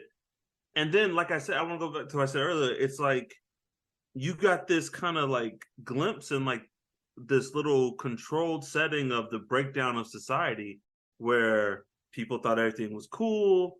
And then they had their roles in society and things broke down and people started fighting each other. And it's just a kind of, and I think that pours into what you said, Nels, is like, if this happens, how do I take the right lessons to make sure I get out of it? And, and I think, it was just like, it was headline news. It's like, this was the unsinkable shit. And it's also, it's man versus nature. It's like, this was, our best engineering had to offer, amazing. I mean, you saw in the movie, like, these big engines, these huge engines, these huge pistons, like human ingenuity, like at its finest, and it was gone in an hour because it hit an iceberg, and it just proves that, like, Mother Nature will always prevail, no matter how we're guests here. We don't run this place. Mhm. You know what I mean? And I think that's just kind of fascinating to us as a human body. Yep. Agreed. Well, fellas, any other thoughts on the Titanic? James Cameron's The Titanic? The real boat. Yeah, no, great. I probably won't watch this movie again ever for a couple years if I do watch it. And that's not like, it's just long and like it's you know what I'm saying? It's just a long movie, but I do. I didn't want to watch it again. but it you was pop cult. I didn't want to watch it again. Yeah. it was refreshing to go back, and it just shows like James Cameron is the GOAT at what he does. And like I said, it's a testament to old Hollywood. If you haven't seen it, like I recommend it. It's a general good movie. It's a James Cameron movie. What you like? Look, you should watch every movie James Cameron makes. Like, period. If you like movies, watch his movies. Like, he hasn't made a bad movie. Avatar is his worst movie, and it was at the time the highest grossing movie ever. You know what I'm saying? Like, come on now. So just go watch. And I just want to say, I can't believe we didn't mention this. Like, the score of this movie is really, really good. We didn't talk about Celine Dion this whole time. We did not talk about My Heart Will Go On and how that song was everywhere. It makes you feel something.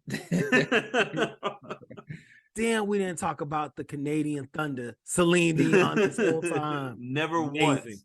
Amazing. The power of James Cameron. That was the score. The score was just I don't know if it was a flute or a harp. It was it was My Heart Will Go On, but like now we're gonna play it with a violin, and now we're gonna play it with a piano, and this time we'll play with a flute. But it was just like that song through the that was the score. He got nominated for an Oscar for a score. And it's like My Heart Will Go On walked so Shake Your Tail Feather could run. Like, the way that they were so prevalent in their movies, like that was it. No, hey, I just, do y'all remember like that song was everywhere, and apparently Celine Dion did not like it when she first heard it, and I think her manager or her husband talked her into singing it. But do y'all remember this? That song was so popular that I remember on the radio, they had like a movie mix of the song where it was clips from the movie that played interlaced with that song. Do y'all remember that? No, I do not remember that. Bruh. It was like, and at the end, it was, she's like, I'll never let go, Jack. I'll never let go. And this was just like on the radio. Like people love this song, man. People still love this song. Yeah. People don't even know Celine Dion has other songs. They just know her and this song. Thinking she's a one-hit wonder. It's like, remember, he has the greatest one-hit wonders. It's like, no. He has been an acclaimed artist for years before this song, and folks don't even know her. You know, there's somebody out there who's like, just know this song. What's that woman? She has that one song. My Heart Will Go On. That one song she has. She's been in the game. And she's been in the game. No, nobody knew nothing about it. They just know this song. It's ridiculous. Y'all know, funny thing, it is the only like pop contemporary song in the movie. And they were kind of worried about it. They're like, oh, but this is a period piece. And will people think it's weird that we have like this modern song to be the theme song? And it's like no one cared, and then it was like no one cared, and then everyone followed suit. Oh, we're gonna get whoever's hot in R&B. They're gonna be sing. We're gonna get Seal to sing the theme song to the Batman movie. Like, yo, did Celine Dion and James Cameron start the epic ballad for every movie going forward?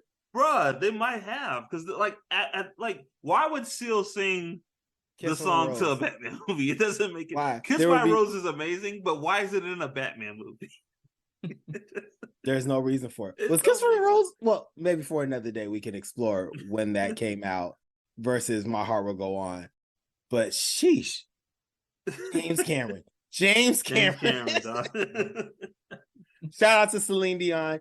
We know you have more than one song, Celine Dion. Don't ask me another song of Celine Dion, but I know she got another one. She's a legend. Like, that's the way, something. That's all I got for you. But yeah. Oh, that's what love is? I don't know. Yeah, something like that. There you go. There you go. I don't know. We don't know no other Celine Dion song but that one. Anything else, fellas? I got just two random things, like interesting facts.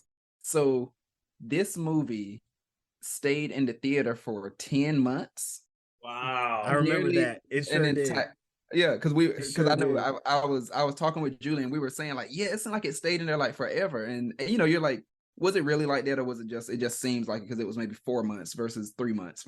But yeah, it stayed in the theaters for 10 months. So for any of our young listeners, that is wild. Yes. Like, what is the movie? The standard is like 45 days now. Yeah, give or take. Yeah, like 45 days. 10 months, like a whole year in the movie. So that means movie theaters were making so much money that they were like, nope, keep running Titanic. This movie came out in 97, right? 97. You got like Men in Black. You got bad, like good movies are coming out, and Titanic great movies, still, bro. Great 97, movies. 98 had bangers. You know what I'm saying? And they're still running Titanic. Yeah, still going. You call Movie Phone, and they're like, to see The Rock, press 1, and it is like to see Titanic. You're like, damn, y'all still playing Titanic? They're still making money off of it. Amazing. And then last sort of random fact. I guess to no surprise, at this point, there are no living survivors from the Titanic. You know, no big surprise here, but the last living survivor from the Titanic died in May 2009. She was 2 months old when she was on the Titanic, which also is like 1912. You had to be there, because I'm like, I feel like we don't even take our kid to like a store at 2 months old. We're like, yeah, you're pretty much staying in the house. Let's go to America. Yeah, but it's like the end of Belly. Let's go to Africa. You be in the baby. Going to Africa. But yeah, so we're going to America. We taking the boat. We're taking the boat to America. The boat to America. Beautiful. It's beautiful. Exactly. DMX is dead. Time to go to America. 2 months old when she rode, and yeah, like I said, died in 09. But also, I guess it worked. Women and children first, because you know, she a 2-month-old survived sinking, the Titanic sinking. Yeah, and I think the oldest person to remember the boat, she died I think she was like 7. She, the last remaining survivor to remember the sinking, she died in 96. Like right before the movie came out, but I do think Cameron like consulted her about. I'm sure he did. That madman. I'm sure he did. I'm positive. He probably wanted to take her old ass on the sub. The worst day of your life. Does this look familiar? I'm sure he did. Of course he did. And James Cameron did the sketches, by the way. Like, he actually drew the pictures. Are you kidding me? Yep. That was James Cameron. Just in case you were wondering, he's like a madman. He drew her. She's like, James, do I have to be naked? He's like, yes, this is my vision. Of course you have to be naked. Jack drew you naked like his French girls. You have to be naked too. He's like, good. They're like, James, can we cut? No, not yet. He's like, And get me a one-legged prostitute from France. And he's in the song's not even out yet, but he's playing the like demo of My Heart Will Go On while he's drawing. That's a beautiful song. And you know what? Celine ain't even recorded. It's just him. It's just him singing it. Isn't this song beautiful? This song is gonna be a hit. Look happy. Stop crying. Rose wouldn't be crying. You're Rose, aren't you? I'm Jack. And seductive. Oh, and Leo's like, I'm gonna put it into this, and he steps forward, and James like, don't you take another step. I will end you, Leo. And he goes, you know who I am. I'm in Terminator 2. Yes, Mr. Mouse. Oh my God. Thank you all for listening. We have a new episode every month. You can find us on all social media at Pop Cult Parent, POPCULT PARENT. You can visit us at www.popcultparent.com. Email us at popcultparent@gmail.com. Don't forget to rate us, review, and subscribe. And as always, join the cult. Peace. Peace.